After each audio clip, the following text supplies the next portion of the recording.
Mike and Jonathan had been planning this fishing trip for months. The father-son duo shared a passion for the sea, and there was something about the stillness of the night that called to them both. Mike had often told Jonathan stories of his own father taking him night fishing, of the calm and quiet that only the open water could provide. Tonight they were making their own memories.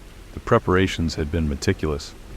They gathered their rods, bait, a cooler filled with food and drinks, and a lantern to illuminate their small rented boat. A large vessel with a small restroom and a cozy cabin to rest in during the long night.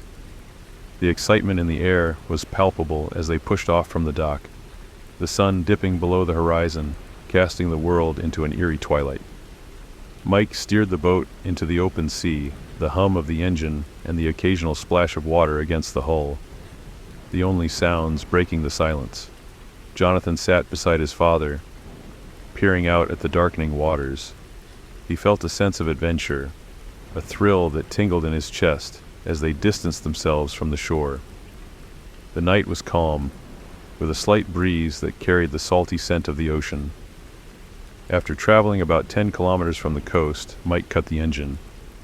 The boat drifted on the still waters, rocking gently as they prepared their lines. "This is the perfect spot," Mike said, casting his line into the depths below. Jonathan followed suit, both of them settling in for what they hoped would be a fruitful night. The first few hours were uneventful. They caught a few small fish, nothing to brag about, but enough to keep them motivated. The night was quiet, the only sounds the occasional splash of a fish and the distant cry of a seabird. As the moon climbed higher in the sky, casting a silvery glow over the water, the fish began to bite more frequently. Soon their bucket was brimming with a decent catch. "Looks like we're in luck tonight," Mike said, smiling at Jonathan.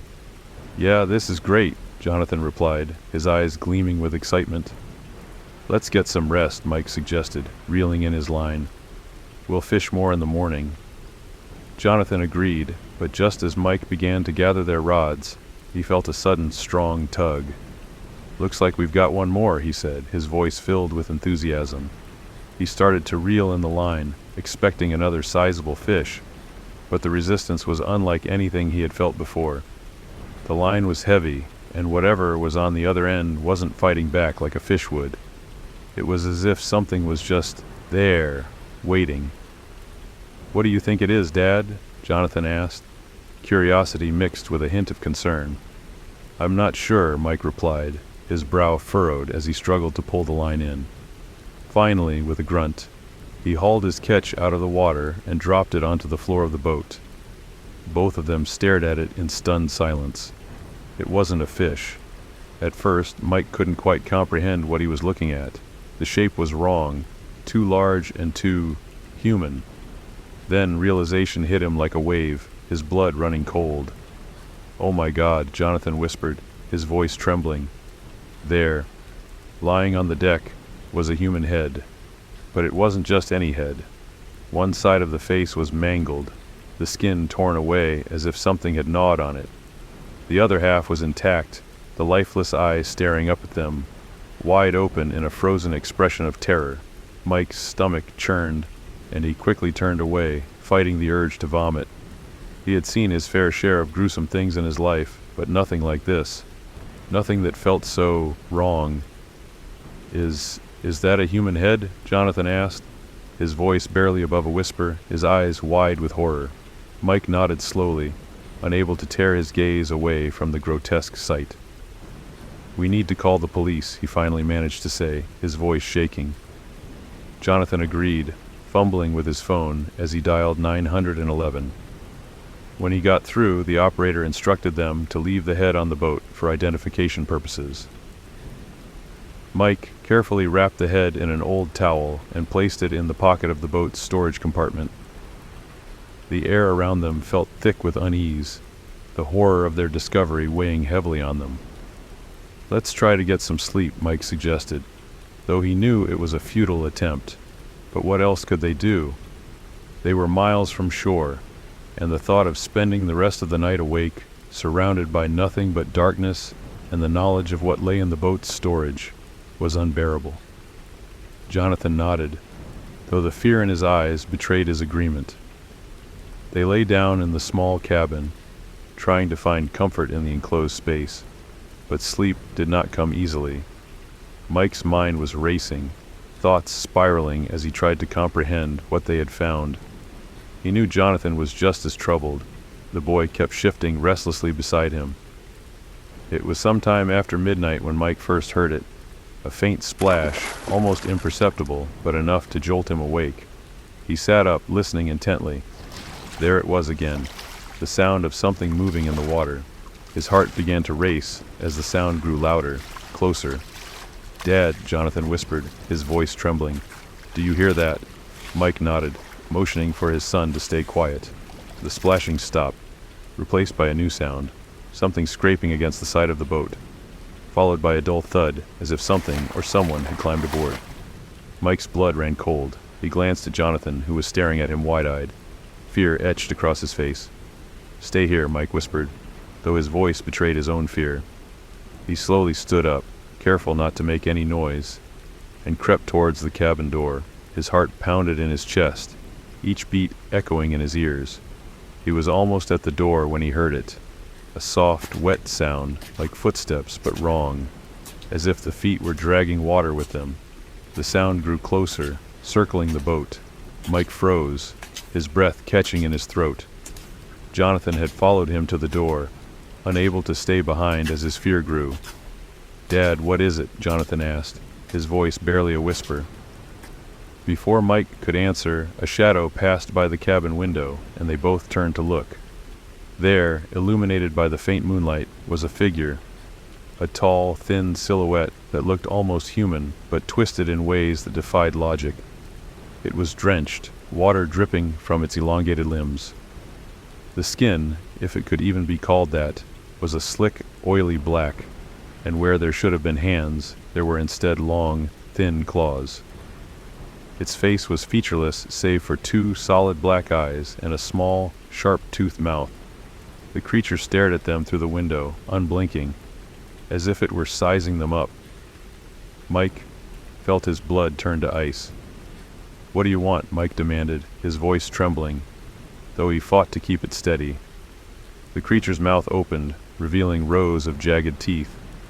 "You have something that belongs to me," it growled, the voice low and raspy, like rocks scraping together.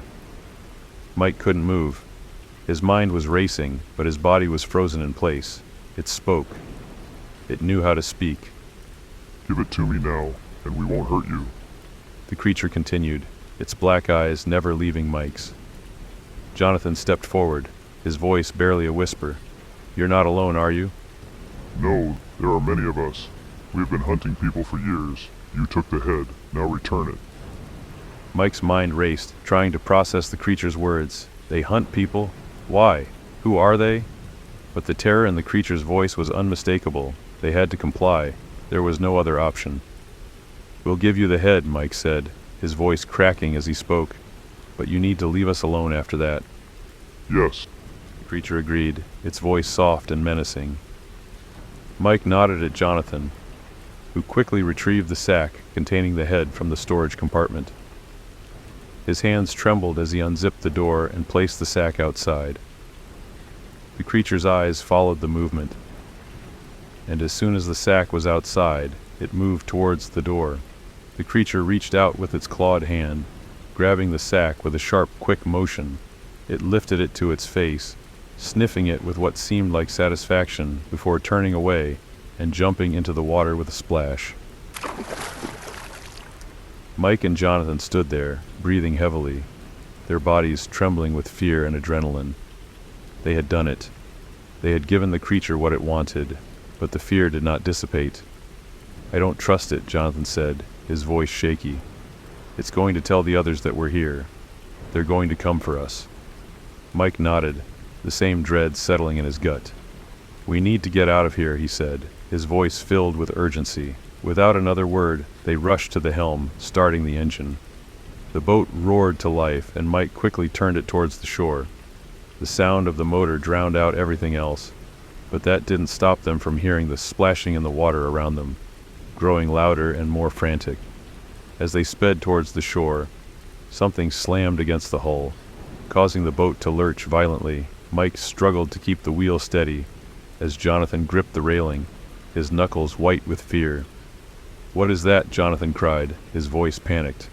"I don't know, but we can't stop now," Mike shouted, pushing the boat harder, the engine groaning under the strain. They were almost to the shore when the clawing began.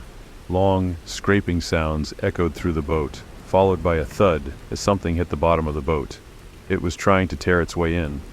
"Faster, Dad!" Jonathan yelled, his voice filled with terror.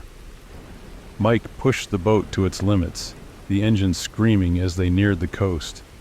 The clawing continued, frantic and relentless, but finally, after what felt like an eternity, the shoreline came into view.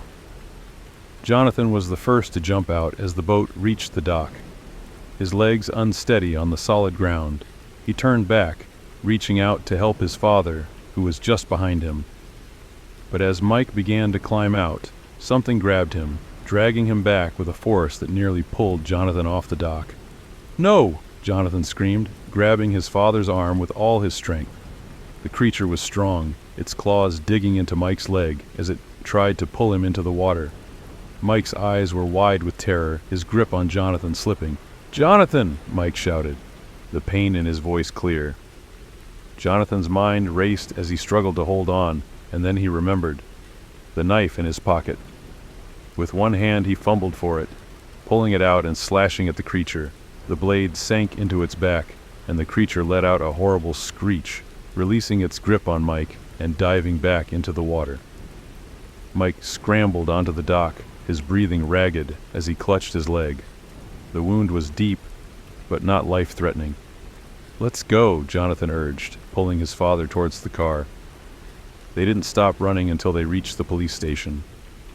The officers listened to their frantic story with a mix of skepticism and concern, but when they saw the claw marks on Mike's leg and the deep scratches on the boat, they realized something serious had happened. Despite their efforts, though, the police found nothing in the water, only old bones and fragments of long-forgotten tragedies. "There might be some sort of criminal activity going on out there," one officer said, trying to rationalize what they had seen. "But as for the monsters you described, we couldn't find any trace of them." Mike and Jonathan didn't argue. They were too exhausted, too relieved to be alive to care. The nightmare was over, and they had survived. But as they drove home in silence, the memory of those black eyes and jagged teeth haunted them. They knew that the creatures were still out there, lurking in the depths of the ocean, waiting. And they knew one thing for certain: they would never go night fishing again.